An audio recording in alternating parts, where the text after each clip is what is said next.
Hi, this is Renee Tuga. I recently posted a story to Instagram in which I was talking about not cooking for my family, specifically that my husband and I eat different foods, and I basically cook for myself and our whole family cooks for themselves, and we still all live together. I shared all that like super briefly, and I also said that it wasn't like or didn't make our family dysfunctional or my marriage dysfunctional or whatever, that we don't eat together. And this solicited interest from several of you saying, I'm interested in this. I'm feeling like doing something different with our own family meals and between my husband and I, and the children still remaining at home kind of thing. How does this look for you? Tell me more about this. So that's why I'm making this video, to just tell you how that works for our family.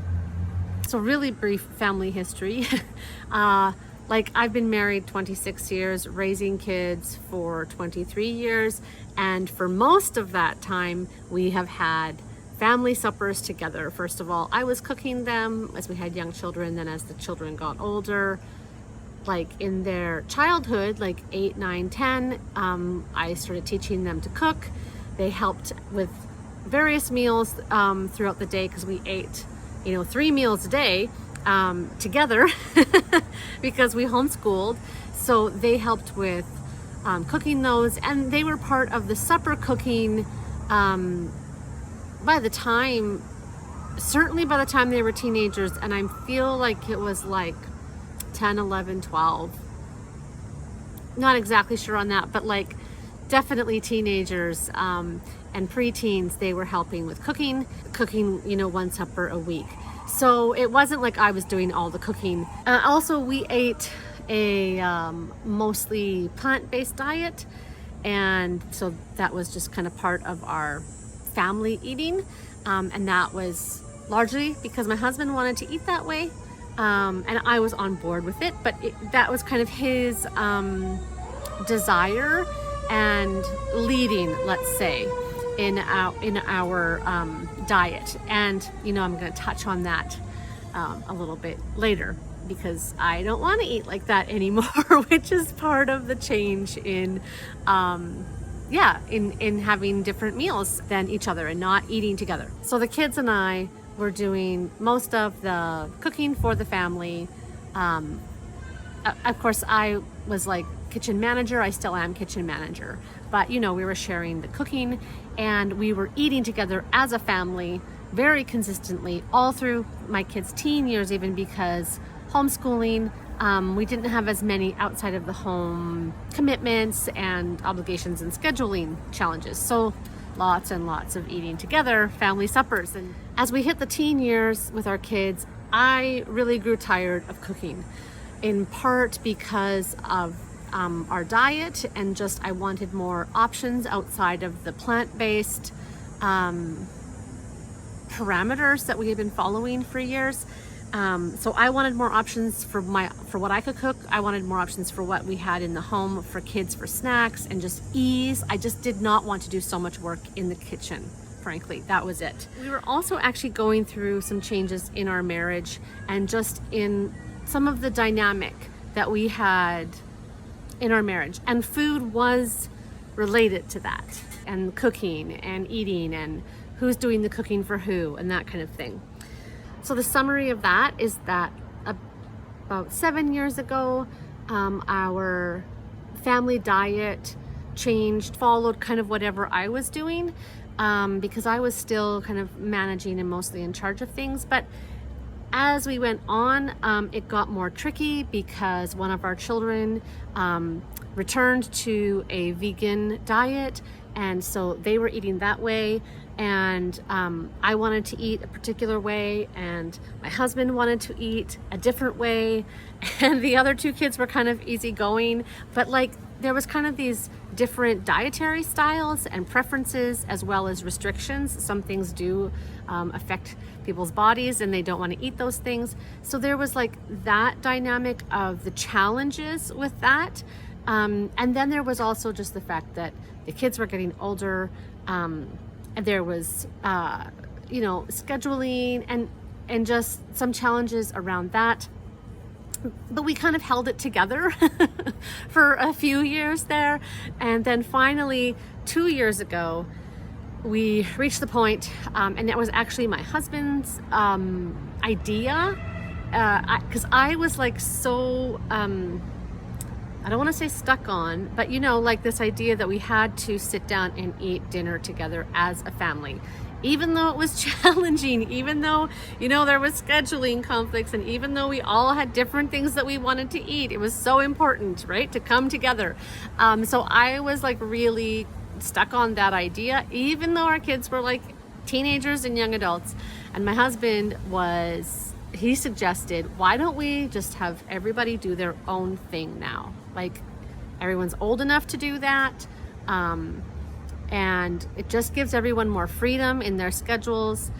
And so that was 2 years ago that we stopped having family suppers, in which either I cooked for everybody or somebody else in the rotation was cooking for everybody, and then gathering around the table and eating supper together. So just to be clear, we stopped family suppers, even though we had a household of family. We still had 5 people living in our home, and seeing each other and all being a part of each other's lives, but we stopped having a family dinner on a regular basis, maybe once a week.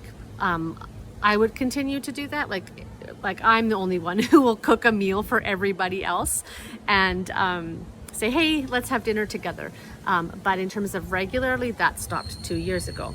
Here's what we actually do in managing the kitchen with that kind of dynamic. So there's 3 things here. There's the groceries, like getting the groceries, bringing the groceries in. There's the cooking of the food, and then there's cleanup, right? So groceries is taken care of with a once every 6 week trip to Costco. I do that. So that's the big, like, stock up all the shelves, and that brings in a lot of our staples. And then we live really close to a grocery store, like 2 blocks. I can almost see it right from here. So it's so easy just to run over and get things. But on the weekends, we rotate through, everyone sharing a shift to go get the groceries that we need for that week, or basically whatever we've run out of that week that's fresh, or even it might be something that I usually get at Costco, but we just ran out of it, and so we need it, and we can get it at the local grocery store.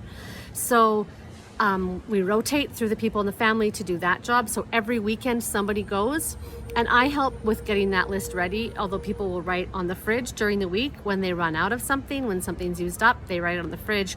But then I also have a master that I look at to add anything that might have been not noticed or forgotten, and I will add that to the list, give that list to the person doing the shopping that day, and they go get the groceries. So that's how, like, the food comes into the house. And even though I'm not doing cooking for everybody, I still oversee that, and manage that at the high level. The overseer, let's say. So that's groceries. Then there's the actual cooking. So people do their own meal prep, all of their food. Obviously the people are managing their own breakfasts, they cook their own lunches, and we cook our own suppers. That means sometimes that there's, 3 people in the kitchen at the same time, and we have a small kitchen, we just manage. But often people are coming and going at different times. There's not usually a problem of having too many people in the kitchen at once. People eat their leftovers from the last couple days. One of my kids does bulk cooking a lot, so they will cook themselves a big batch, and then they've got 3 or 4 meals from that for the week. Usually they do this in conjunction with their work schedule because they're going to be out of the house. So that's how they manage their cooking. So we're in the kitchen at different times during the day cooking our own meals. I will often or sometimes offer to share what I'm cooking with other people, but I don't feel obligated to either do the sharing or to make the thing that the other person is going to eat, whether it's vegan in the case of one of my kids, or actually two people in my family. My husband's also plant-based, and he has some other different like preferences around that. So I don't feel the need to like cook something for my own meal that is going to meet their needs and desires. If what I want to cook happens to, great. But if it doesn't, no obligation, no expectation. I still like sharing the food that I make with my family. There's a satisfaction for that there's a satisfaction in that for me, but there isn't an obligation. Okay, so that's the cooking of the food, and then there's the cleanup, because of course if you've got a whole bunch of people cooking at different times, and how do you manage cleanup? How we do it during the day, because we're in and out during the day, of course, making things, is we clean up our stuff after we've cooked or made a mess. Sometimes we have short windows of time for getting food ready as we're working or studying or whatever, and have to run off to work. So clean it up as we're able, and then we might have to come back and finish that cleanup. Or somebody might have to come along, and if they need that pot, they're gonna have to wash it before they cook. Generally though, people clean up after themselves, after making the meal or shortly thereafter. And then at the end of the day, there is a person who's on the end of the day cleanup that kind of makes sure that everything gets done, so that there isn't anything like knives, for example. There's always tons of knives in our sink, and people don't tend to wash those after using them. So at the end of the day, there's always things that need to be done, and that's on rotation through the people through the week. So that's how we do the cleanup. So I guess now I just wanted to speak to the feelings around this, and the family relationship around doing things this way in the family culture. Okay, so I've already like explained my own history of like having eaten meals together for many years and having that be kind of the norm, and this is a season of our lives that we're trying something different. But like family meals and sitting down to eat together provides several things, right? It's fulfilling actual food needs, like we need to eat. It also is taking care of nutrition and is attending to nutrition, because when you're cooking a meal, you often pay more attention to like the nutritive value of what you're eating. Like eating just food and then eating good food, these are two different things. And like cooking family meals, often, you pay more attention to that nutrition factor of the meal. And then there's also like a family sit-down meal together that feeds our need for family culture and conversation and connection. These are all really important things, just that we actually fill our bellies and we fill it with good food, and we are taking care of ourselves that way, and that we are having this connection and these bonds with each other. And family suppers can obviously contribute to that. And at this point, really, I'm talking about that sharing family meals together when kids, sharing or not sharing family meals together when kids are older. Like, I don't know how or what I think about doing this when kids are younger. You need to lay down some habits and some frameworks. And so I don't know, I haven't really thought through it actually, but I'm speaking to the experience of doing this at like a later stage, like with teens and young adult children. Just to clarify that in terms of my own thought process on this, and where it ends, and where I haven't really given it much thought through it.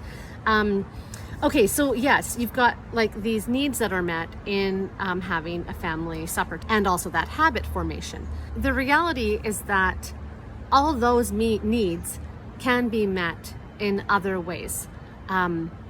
They are not simply met just in having a group meal together. If your kids know, if you've taught them, if they've learned about like making nutritious food choices, they can manage that themselves, especially if they can only work with, nutritious options that are in the house. And so people can eat nutritious food that they've prepared for themselves. That specific need is not met just in having like a large group meal. Even the opportunity to connect and have conversation certainly is facilitated by sitting down around a table. That's not the only time that you can do that as a family. And I know this for a fact because we don't sit down and have meals together regularly, and we have lots of conversation and lots of connection. Just to wrap that up, you can meet those needs in other ways, and they're not strictly dependent upon coming together around a table. And I guess this leads me to the main point here in trying something like this in your own household. If you want to do this, is that you get to decide how to do things in your home based on what works for your family unit and what works for the individuals within that unit. And there's not like a standard that you have to follow, even if it's like your favorite homemaker standard or your favorite homeschooler standard, or like the family that looks like they have it all together standard. Whatever those standards are, you don't have to follow them. You get to decide what works in your home and do that, and stay connected and in touch with the people in your home and see what is working for you guys and gals, you folks, what's working for you folks and what isn't. And so that's really like the main, almost like the biggest point here is you get to decide. And I mean, I think that about many things, not just about if you're sitting down to have meals together. And I guess to kind of wrap this up and to illustrate why this works really well for us at this stage is just this little story. I mentioned to my husband that I had talked about this on my stories, and that people had inquired and said, hey, tell me more about this. And he just kind of was like, oh, okay, that's neat. And then he came back a little later and said, I was thinking about that for us, not having to have family meals together and all the effort and the planning that goes into that, given our context, given the scheduling, given people's food preferences, letting go of that expectation for us has given our marriage especially one less thing to cause tension. Like, it actually reduces the tension in our relationship, even around things like, just simple example, if my husband wants to eat at a certain time every day and I can't make a meal that time, or the kids who are on the schedule can't get it done by that time, if we don't have that expectation anymore, there's no tension around that. There's no tension around the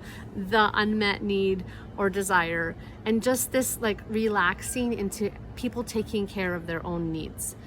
And for us specifically, there's been tension in our relationship around having different food preferences and restrictions and needs. And for me, I've been able to let go of this idea that I have to cook a certain way for somebody else's desires, and I can focus on my own desires, my own tastes, the way I want to eat. And frankly, I love that. I really love that. So for us, this lowering of tension and relaxing of things has been really great. Having said all that, it was hard for me at first to not feel bad about this.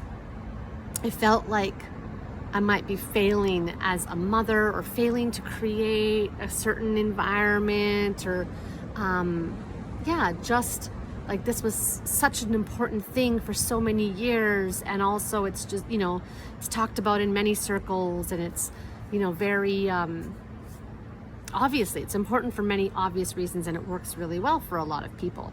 But at some point, things don't work anymore the way they were, and it's time to change. And I had a hard time adjusting at first because I felt bad.